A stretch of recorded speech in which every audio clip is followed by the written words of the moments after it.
안녕하세요. 하나님께서 함께 하시는 축복된 아침입니다.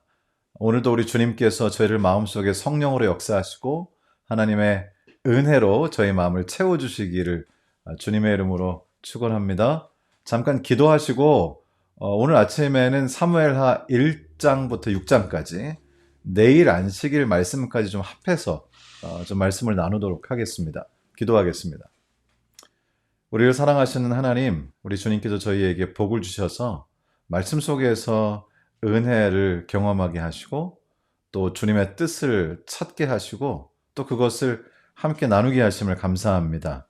이 시간 성령으로 같이 해주시고 하늘의 은혜로 저희 마음을 채워주시기를 우리 주님 예수님의 이름으로 기도 드리옵나이다. 아멘. 사무엘하 1장부터 6장까지의 말씀은 아주 큰 두 가지 사건을 중심으로 이렇게 기록되어 있습니다. 지난번 사무엘상 마지막 장에서 사울이 죽고 그리고 이제 사무엘하로 넘어오면은 사울의 아들 이스보셋이 이스라엘의 왕 노릇을 하려고 합니다. 결국 이스보셋과 다윗이 대립하게 되고요. 그 대립을 통해서 다윗이 결국 이 온 이스라엘의 왕이 되는 그런 내용을 담고 있습니다. 이제 이 다윗이 지금까지 이렇게 승리를 지속적으로 승리를 경험하고 또 그 앞길이 열리는 결국 온 이스라엘의 왕이 되는 이 모든 것의 비결이 무엇일까 하는 것을 이 사무엘 하에서 역시 사무엘상 마지막 부분과 마찬가지로 사무엘 하에서도 저희들에게 그 비결이 무엇인지를 다시 한번 확인시켜주고 있습니다. 우선 사무엘 하 2장 1절 말씀을 좀 읽어보도록 하겠습니다. 그 후에 다윗이 여호와께 여쭈어 이르되 내가 유다 한 성읍으로 올라가리까? 여호와께서 이르시되 올라가라. 다윗이 아뢰되 어디로 가리이까? 이르시되 헤브론으로 갈지어다. 이 대화가 굉장히 자연스럽고요. 마치 아버지와 자녀, 어린 자녀와 아버지 같은 그런 두 사람 간의 대화 같은 그런 느낌이 듭니다. 다윗이 여호와께 여쭙니다. 내가 유다 한 성읍으로 올라가리까? 제가 유다로 올라갈까요? 라고 여쭤봤어요. 그랬더니 하나님께서 다윗에게 올라가라 이렇게 말씀을 하셨습니다. 그랬더니 다윗이 그러면 어디로 갈까요? 이렇게 했어요. 아주 하나 조목조목 묻습니다. 하나님께서 다윗에게 헤브론으로 갈지어다 이렇게 했습니다. 다윗은 시시콜콜 하나님의 뜻을 구하고 주님께 묻고 하나님께서 원하시는 대로 하기 위하여 최선을 다했습니다. 저도 나름대로 그렇게 하려고는 하지만 참 자꾸만 잊어버리죠. 어떤 것들은 너무나 그냥 쉽게 하나님께 묻지 않고 하는 경우들이 많이 있습니다. 우리는 시간이 지나고 나이가 들수록 경험이 자꾸 쌓이게 되고 지식이 생기게 되고 그래서 어쩌면 더 자신을 의지하게 될 가능성이 있다는 것입니다. 다윗은 자신의 지식이나 경험이나 이런 것들을 통해서 스스로 판단하고 자기가 결정하지 않고 그것에 관해서 많이 알아봤더라도 역시 무조건 하나님의 뜻이 무엇인가를 물었습니다. 바로 이러한 행보가 다윗의 삶을 승리하는 삶으로 이끌지 않았는가 하는 생각을 할 수밖에 없고요. 이러한 행보를 이어오던 다윗은 결과적으로 이스라엘의 왕이 됩니다.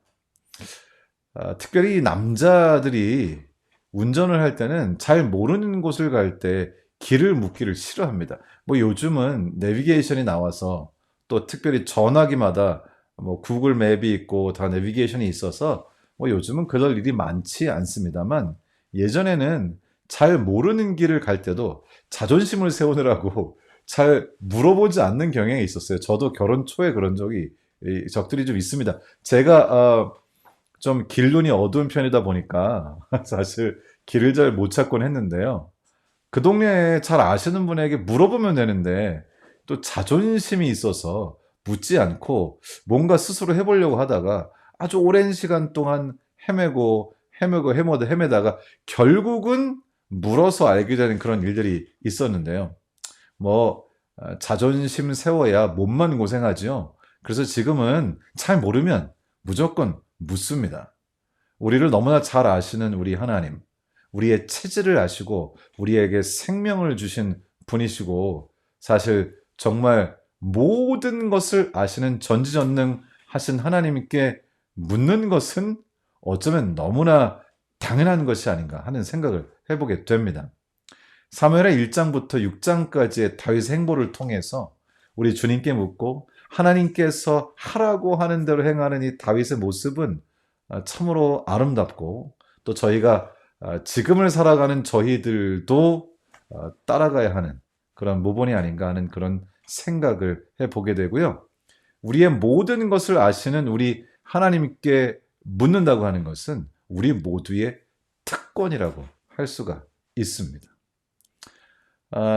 이제 다윗이 이스라엘의 왕이 된 후에 첫 번째로 한 것이 있습니다. 사무엘하 이제 6장에 가면 이제 여러 과정을 거쳐서 이스라엘의 왕이 된 다윗이 첫 번째로 한 일이 기록되어 있습니다. 사무엘하 6장 2절 말씀인데요. 읽어보도록 하겠습니다.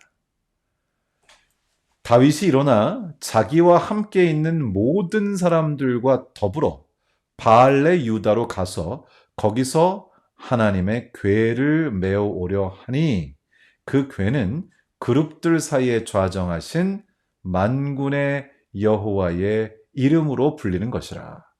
다윗이 제일 먼저 왕으로서 제일 먼저 한 일은 하나님의 법궤를 되찾아오는 것이었습니다. 법궤는 하나님의 뜻인 십계명이 보관되어 있고요. 그 위에는 하나님의 임재를 상징하는 시은소가 있는 것이죠. 하나님의 율법은 하나님의 뜻의 총체이고요. 하나님의 임재를 나타내는 시은소는 주님의 보좌를 상징하는 것이죠. 성경에는 우리 주님께서 저희에게 율법을 주신 이유가 기록되어 있습니다. 다윗은 주님께서 우리에게 허락하신 이 율법이 이 십계명이 그래서 그 법궤가 얼마나 중요한 것인가 정말 하나님의 백성들이 한 발걸음을 떼기 위해서는 하나님의 뜻을 알아야 하고 하나님의 뜻이 아주 명백하게 기록되어 있는 십계명 그것은 가장 중요하게 생각하는 것들 중에 하나라는 사실을 다윗이 알고 있었습니다. 우리 주님께서 저희에게 율법을 주셨는데요. 그 율법을 주신 목적은 뭘까요? 성경은 저희에게 분명하게 이렇게 기록합니다. 신명기 10장 13절입니다. 내가 오늘 내 행복을 위하여 내게 명하는 여호와의 명령과 규례를 지킬 것이 아니냐. 생각해보면 우리가 하나님의 뜻을 다윗이 그랬던 것처럼 하나님의 뜻을 구하자라고 이렇게 마음에 다짐을 하는데요.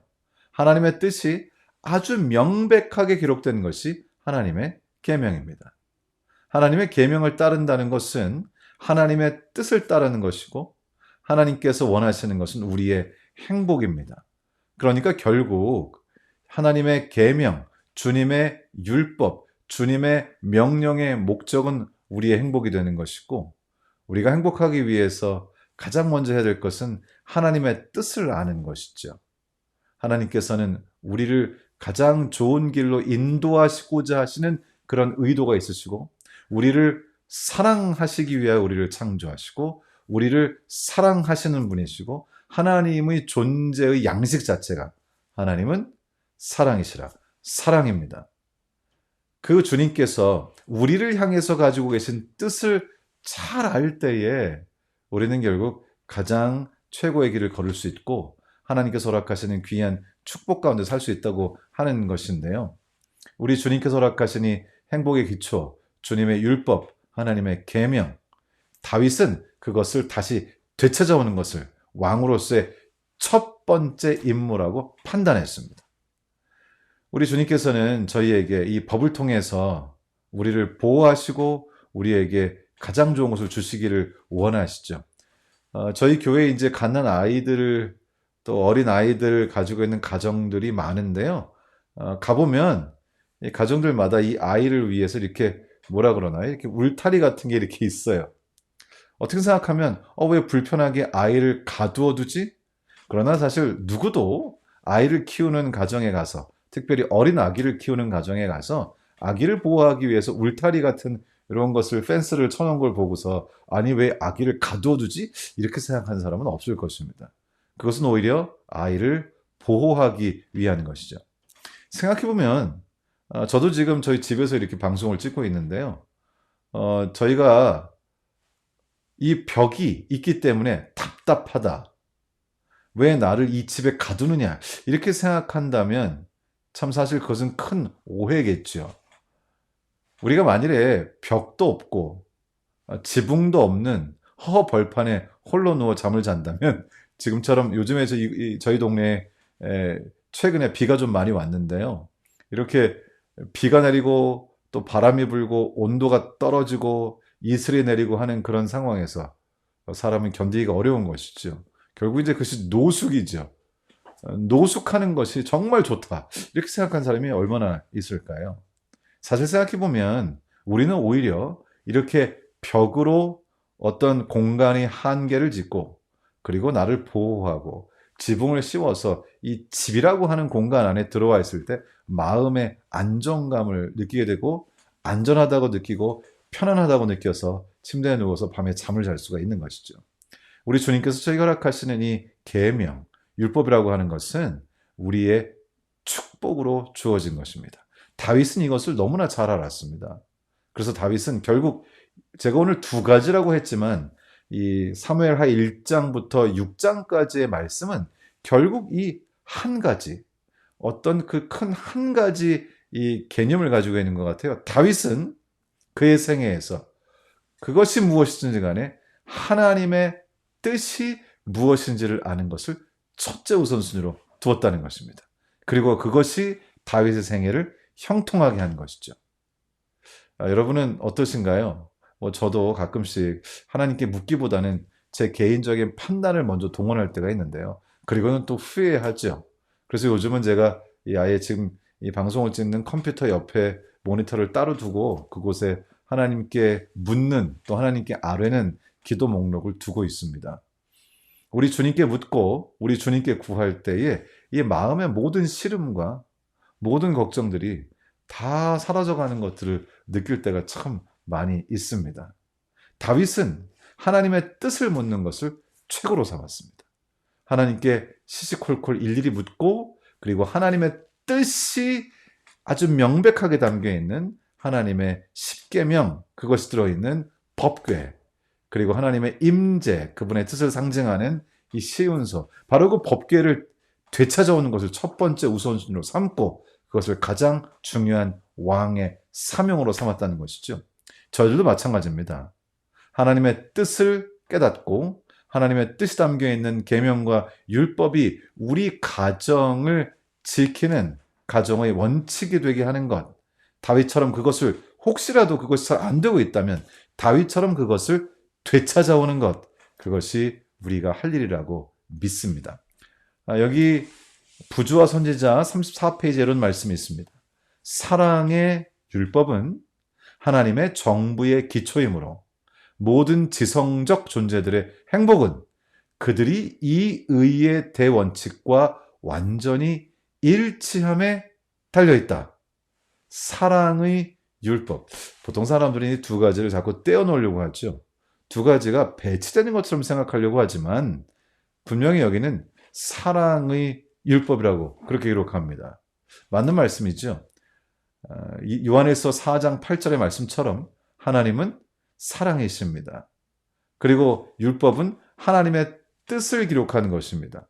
사랑이신 하나님의 뜻을 기록했다면 그것도 역시 사랑이지요. 그래서 그것을 사랑의 율법이라고 불렀습니다. 우리는 하나님의 법을 공부하고 또 그것에서 깨닫고 주님의 법을 준수하며 사는 것을 통해서 하나님께서 우리를 사랑하신다는 것을 깨닫게 됩니다. 그래서 다윗은 시편 1편에 이런 말씀을 했습니다. 복 있는 사람은 악인들의 꾀를 따르지 아니하며 죄인들의 길에 서지 아니하며 오만한 자들의 자리에 앉지 아니하고 오직 여호와의 율법을 즐거워하여 그의 율법을 주야로 묵상하는도다. 결국 이것은 같은 맥락이죠. 하나님의 뜻을 하는 것. 어제 지난번 시간에도 제가 이 하나님의 뜻을 깨닫고 하나님의 뜻을 묻고 하나님의 뜻대로 행하는 것이 다윗의 생애의 첫 번째였다고 말씀을 드렸는데요. 역시 사무엘하 1장부터 6장까지의 말씀도 그것을 반영하고 있고요. 특별히 우리가 살아가면서 주님의 율법을 즐거워하고 그것을 묵상하고 하나님의 뜻을 알아갈 때에 그것이 우리의 진정한 행복의 기초라고 하는 것을 다시 한 번 더 깨닫게 됩니다. 자, 오늘 하루 살아가시면서 하나님께서 오늘 나를 향하여 가지고 계신 뜻이 무엇인지를 깨닫고 또 주님께서 우리에게 주신 명령과 계명의 말씀들을 첫째로 삼아 하나님께서 우리에게 그것들을 주신 목적, 우리를 사랑하시고 우리에게 행복을 주시고자 하시는 그 주님의 뜻이 여러분의 삶을 통해서 오늘 구현되는 그런 귀한 특권을 누리시기를 우리 주님 예수님의 이름으로 축원합니다. 예, 기도하겠습니다. 우리를 사랑하시는 하나님, 오늘 사무엘하 1장부터 6장의 말씀을 통해서 다윗이 전쟁에 승리하고 결국은 이스라엘의 왕이 되고 모든 일들이 형통하는 그 기초에 주님의 뜻을 묻고 따르는 그의 삶의 자세와 하나님의 뜻이 담긴 주님의 율법을 가장 중요하게 생각했던 바로 다윗의 삶의 자세를 발견하게 됩니다. 물론 많은 시간이 지났지만 오늘도 변한 것은 없다고 생각이 됩니다. 하나님, 저희들 오늘도 우리 하나님의 뜻을 묻고 그것을 첫째로 삼도록 도와주시고 주님의 법 가운데 주님께 주신 명령 가운데 허락하신 우리를 향한 뜻을 잘 깨달아 오늘 하루의 삶도 하나님께서 허락하시는 우리를 향한 진정한 축복을 누리는 하루가 되도록 도와주시기를 우리를 사랑하시는 예수님의 이름으로 기도드리옵나이다. 아멘. 감사합니다. 오늘 정말 주님과 동행하시는 주님의 은혜가 가득한 정말 주님의 뜻대로 살아가는 그런 하루가 되기를 주님의 이름으로 축원합니다. 고맙습니다.